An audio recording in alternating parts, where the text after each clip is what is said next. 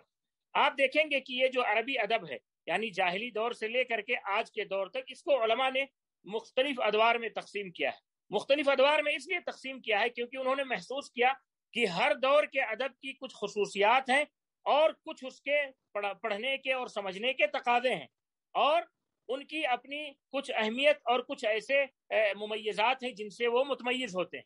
تو ان تمیز کو دیکھتے ہوئے اور ان خصائص کو دیکھتے ہوئے علماء نے اس ادب کو مختلف زمانوں میں تقسیم کر دیا ہے۔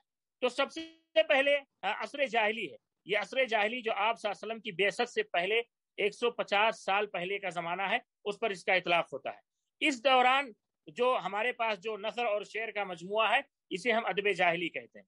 آپ صلی اللہ علیہ وسلم کی بعثت سے 150 سال قبل، آپ صلی اللہ علیہ وسلم کی بعثت سے 150 سال قبل کا جو زمانہ ہے، تو اس فترے میں، اس زمانے میں جو شعر کہا گیا ہے اور جو نثر کہا گیا ہے وہ اسے ادب جاہلی کہا جاتا ہے۔ اس کے بعد ادب یا عصر اسلامی ہے، دوسرا دور، جو 40 ہجری سے شروع ہو کر کے 132 ہجری یعنی امیر معاویہ رضی اللہ تعالیٰ عنہ کے زمام خلافت سے لے کر کے بنو امیہ کے خاتمے تک۔ اس کے بعد عصر عباسی ہے جو 132 ہجری سے یعنی بنو عباسیہ کی خلافت شروع ہونے سے سقوط بغداد تک 656 تک ہے۔ پھر عصر مملوکی ہے جو 656 سے شروع ہوتا ہے اور 922 پہ ختم ہوتا ہے۔ پھر عصر عثمانی ہے جو 922 ہجری سے شروع ہو کر کے 1213 ہجری میں ختم ہوتا ہے۔ پھر عصر حدیث ہے جو 1213 سے شروع ہو کر کے آج تک پہ مشتمل ہے اور مستمر ہے۔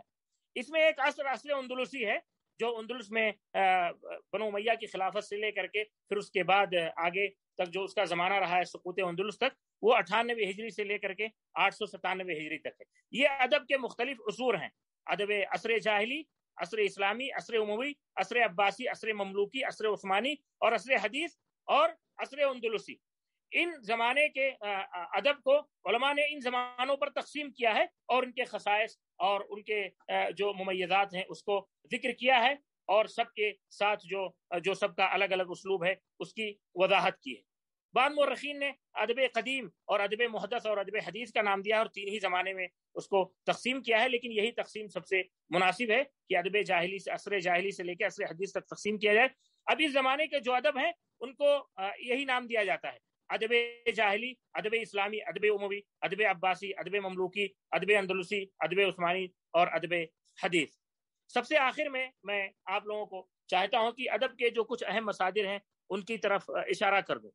ادب کے جو مصادر ہیں اس میں 4 مصادر ایسے ہیں جن کو امہات ادب کہا جاتا ہے، کہا جاتا ہے۔ ابن خلدون رحمہ اللہ نے خصوصیت کے ساتھ ان کا ذکر کیا ہے۔ یہ چاروں کتابیں البیان والتبیین جاہز کی سب سے پہلی کتاب، پھر ادب الکاتب ابن قتیبہ کی، پھر الکامل للمبرد، پھر الامالی لابی القالی۔ یہ 4 کتابیں ہیں جو امہات ادب۔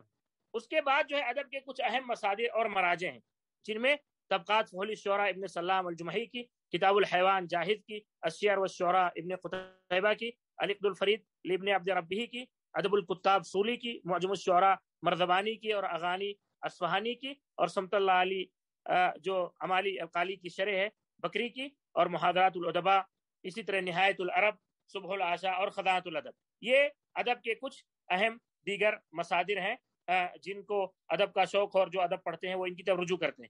کچھ مصادر اور مراجع ایسے ہیں یا کچھ مراجع ایسے ہیں جو حدیث ہیں، جدید مراجع ہیں، جو ابتدائی مرحلے میں چاہتا ہے کہ ادب کو پڑھے اور ادب کو سمجھے اور شروعات کرے، تو اس کو چاہیے کہ ان کتابوں کی طرف دھیان دے۔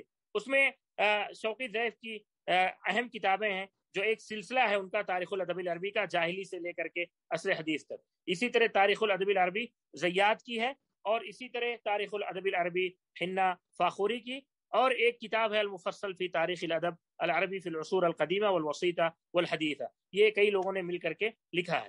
تو یہ عربی ادب کے کچھ اہم مصادر ہیں جن کی طرف رجوع کر کے ہم عربی ادب کے بارے میں معلومات لے سکتے ہیں، عربی ادب سیکھ سکتے ہیں اور عربی ادب کی جانکاری حاصل کر سکتے ہیں، اور عربی ادب کے جو بہترین نصوص ہیں، شاندار نصوص ہیں، انہیں ہم ان پر ہماری اطلاع ہو سکتی ہے۔ آخر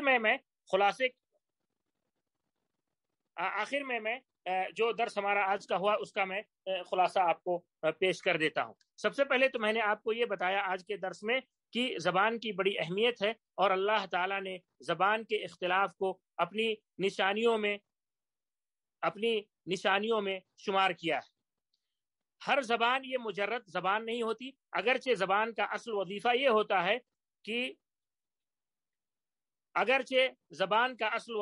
ہوتا ہے کہ وہ معافی ضمیر ادا کرنے کے کام آتی ہے، اور کوئی بھی زبان اس کے ذریعے ہم معافی ضمیر ادا کرنے کے لیے استعمال کرتے ہیں، لیکن در حقیقت زبان یہ افکار، عقائد، تہذیب و تمدن اور اخلاق کا مجموعہ ہوتی ہے، اور کسی بھی قوم کا ادب اگر ہم پڑھیں تو در حقیقت ہم اس قوم کی تاریخ اور ان کے اخلاقیات، ان کے دین، ان کے عقائد اور ان کے نظریات کو پڑھتے ہیں، اور اس زبان کے ذریعے اور اسی ادب کے ذریعے ہم ان کے مختلف سیاسی سماجی حالات پر بھی مطلع ہوتے ہیں۔ تو یہ زبان یہ صرف معافی ضمیر ادا کرنے کا ذریعہ نہیں، بلکہ حقیقت یہ ہے کہ زبان یہ ایک آئینہ ہوتی ہے جو صاحب زبان جو قوم ہے اس کے ہر چیز کو، اس کے اخلاقیات کو، اس کے عقائد کو واضح کر دیتی ہے۔ اسی لیے کہا گیا کہ زبان اور دین کا گہرا تعلق ہے جسے الگ نہیں کیا جا سکتا۔ عربی زبان کے بارے میں نے بتایا کہ عربی زبان کی ایک خاص اہمیت ہے، اور یہ عربی زبان یہ قرآن کی زبان ہے، سنت کی زبان ہے، اور ایک آدمی جو دین سیکھنا چاہتا ہے اس کے لیے ضروری ہے کہ وہ عربی زبان سیکھے اور عربی زبان جانے۔ عربی زبان قرآن کے ساتھ ساتھ باقی رہنے والی زبان ہے، اور اللہ تعالیٰ نے قرآن کے حفاظت کی ذمہ داری لی ہے، تو یہ زبان بھی باقی رہے گی۔ یہ زبان دین کا حصہ ہے، ائمہ نے اس کی تنصیص کی ہے، اور خلفاء اسی لیے عربی زبان کو اہمیت دیتے تھے اور اس کو سکھلانے پر زور دیتے تھے، کیونکہ یہ ہمارے اصل اسلام اور ہمارے اصل تہذیب اور تمدن کی آئینہ دار ہے، اور یہ ہمارے دین کا کلیدی حصہ ہے۔ اس کے بعد میں نے بتایا کہ اسی عربی زبان کو سیکھنے کے لیے ہم عربی ادب کا اور عربی ادب کے مختلف نصوص کا سہارا لیتے ہیں، اور نثر اور نظم کو پڑھتے ہیں تاکہ عربی زبان سیکھ سکیں۔ پھر میں نے آپ لوگوں کو بتایا کہ ادب کا یہ جو کلمہ ہے، جب ہم عربی ادب کہتے ہیں، ادب کا لفظ استعمال کرتے ہیں، تو ادب کا جو یہ کلمہ ہے اس کے مختلف معانی ہیں لغت میں، جو کھانے کی دعوت سے لے کر کے تہذیب، تعلیم اور تربیت تک جاتے ہیں، اور آخر میں آ کر کے ادبی نصوص پر ٹک جاتے ہیں۔ اصطلاح میں ادب ایسے کلام کو کہا جاتا ہے جو فصیح و بلیغ ہو اور آدمی کے شعور اور عاطفہ سے صادر ہو، وہاں سے نکلے اور دلوں میں اثر ڈالے۔ اس کے بعد میں نے آپ لوگوں کو بتایا کہ ادب کے 4 ارکان ہیں، جس میں پہلا رکن اسلوب ہے، جو الفاظ و تراکیب کا مجموعہ ہوتا ہے جن میں ہم اپنے معانی اور افکار کو ڈھالتے ہیں۔ دوسرا جو ہے رکن، وہ افکار ہیں جنہیں ہم معانی اور مضمون کہتے ہیں، انہی افکار کو ہم الفاظ کی شکل میں ڈھالتے ہیں، اور یہ الفاظ و تراکیب اسلوب بن جاتے ہیں۔ ہر آدمی کا اپنا اسلوب ہوتا ہے جس سے وہ پہچانا جاتا ہے۔ تیسرا رکن خیال ہے۔ یہ خیال جو ہے یہ ایسی قوت ہے جو معانی میں تصرف کرتا ہے، اور انہی معانی کو الفاظ و تراکیب کا سہارا لے کر جو ہے الفاظ و معانی کا سہارا لے کر مختلف انداز میں پیش کرتا ہے تاکہ لوگ اس سے متاثر ہوں۔ اور اس کے بعد عاطفہ ہے، جو ان احساسات و شعور اور انفعالات کا نام ہے جو ایک آدمی جب ادب لکھتا ہے یا کوئی نظم یا شعر کہتا ہے تو اس کے دل میں جو جذبہ ہوتا ہے، جو شعور ہوتا ہے، اسے عاطفہ کہتے ہیں۔ یہ شعور اور یہ جذبہ اس کی تحریر یا اس کے شعر کے ساتھ منتقل ہو کر کے قاری اور سامع تک پہنچتا ہے، اور اس پر اثر ڈالنے میں کام آتا ہے۔ اس کے بعد میں نے بتایا کہ ادب کی 2 قسمیں ہیں، ایک ادب انشائی اور ایک ادب وصفی۔ پھر میں نے بتایا کہ ادب انشائی یہی شعر اور نثر کا نام ہے۔ شعر وزن اور قافیے سے مقید ہوتا ہے، اور نثر مقید نہیں ہوتا۔ شعر عاطفہ اور خیال پر ڈیپینڈ کرتا ہے، اور نثر یہ رائے اور فکر پر ڈیپینڈ کرتا ہے۔ اس کے بعد میں نے آپ لوگوں کو یہ بتایا کہ عربی ادب کو مختلف زمانوں میں تقسیم کیا گیا ہے تاکہ آسانی کے ساتھ ان کا دراسہ کیا جا سکے اور ہر زمانے کے جو خصوصیات ہیں اس کے تناظر میں اس ادب کو سمجھا جا سکے۔ یہ عصر جاہلی، عصر اسلامی، عصر اموی اور عباسی، مملوکی، اندلسی اور عثمانی اور دور حدیث ہیں۔ اس زمانے کے ادب کو اسی نام سے یاد کیا جاتا ہے، ادب جاہلی، ادب اسلامی، ادب اموی، ادب عباسی وغیرہ۔ اس کے بعد میں نے بعض مصادر کا ذکر کیا اور بتایا کہ کچھ امہات کتب ہیں جس میں بیان الطبین، ادب الکاتب اور کامل اور امالی ہیں، اور کچھ جو ہے اہم مصادر اور مراجع ہیں جس میں طبقات فول الشعراء اور کتاب الحیوان، زاہد کے الشعر والشعراء، ابن قتیبہ اور عقد الفرید وغیرہ ہیں۔ اور پھر میں نے آپ کو بتایا کہ کچھ ایسے مصادر ہیں جو جدید مصادر ہیں جن کو آپ پڑھ کر کے ادب کے میدان میں داخل ہو سکتے ہیں، اسے سمجھنے کے لیے ابتدائی مرحلے میں اس سے آپ فائدہ اٹھا سکتے ہیں۔ یہ اس میں شوقی ضیف کا ایک سلسلہ ہے جو انہوں نے ادب جاہلی سے لے کر کے، عصر جاہلی سے لے کر کے آج تک کے ادوار پر لکھا ہے۔ اسی طرح زیاد کی ایک کتاب تاریخ الادب العربی ہے، اور ایک حنا فاخوری کی تاریخ الادب العربی ہے، اور ایک کتاب ہے المفصل فی تاریخ الادب العربی فی العصور القدیمہ والوسیطہ والحدیثہ جو کئی لوگوں نے لکھا ہے۔